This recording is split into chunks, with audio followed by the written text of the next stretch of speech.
पण असे शेकडो लोक आज जे या ठिकाणी आहेत त्यांचं योगदान या संपूर्ण विषयामध्ये होतं. आणि म्हणून असे अनेक विषय आहेत की आज मी अधिकचा वेळ घेत नाही, कारण की या लोकांना बोलायचं आहे. पण एवढंच सांगल, राजकारण निवडणुका येत राहतात, जात राहतात, पण विचार येत राहतात, प्रवाह येत राहतात, पण याचा कुठेही कधी राजकीय वापर होता कामा नाही. आम्ही देखील काही लोक आम्हाला म्हटले की पुतळा आपण विधानसभेच्या निवडणुकीच्या अगोदर बसू, त्याचं उद्घाटन करू, म्हणजे आपल्याला कुठेतरी त्याचं काहीतरी एक मताधिक्यामध्ये काम करता येईल. म्हटलं याचं राजकारणामध्ये आपल्याला कुठे त्याचा मतासाठी आपल्याला कुठे त्याचं काम करायचं नाही.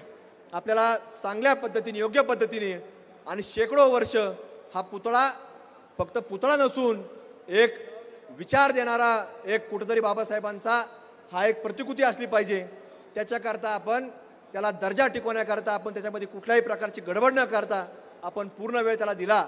आणि आज मला काही लोक म्हणले की एवढी गडबड न करता मग पुढच्या काहीतरी निवडणुकीच्या अनुषंगाने आपण ते केलं पाहिजे. म्हणून निवडणुकीचा विचार न करता हे सगळं काम करत असतो. लोकसभेच्या अगोदर असंच काही लोकांनी केलं.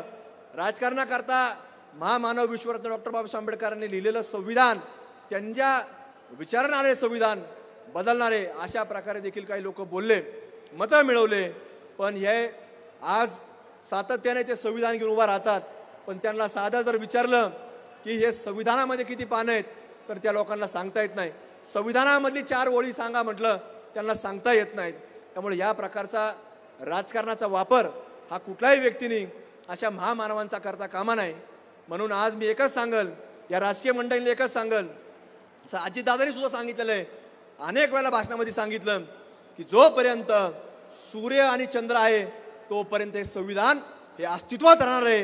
हे अजितदादांचे बोल आहेत. आणि दर्जेदार शिक्षणाची हमी म्हणजेच JSS गुरुकुल. प्ले ग्रुप ते इयत्ता 8वी इंग्रजी माध्यमासाठी प्रवेश प्रक्रिया सुरू. डिजिटल तंत्रज्ञानाद्वारे शिक्षण पद्धती. एका वर्गात फक्त 20 ते 25 विद्यार्थी. गणितामध्ये प्रावीण्यासाठी abacus. Pickup and drop facility. ठिकाण बालाजी कॉलनी, अंबिकानगर, केडगाव, अहमदनगर. संपर्क 0241 241 7007, 9403 98 7007 आणि 9371 38 8007.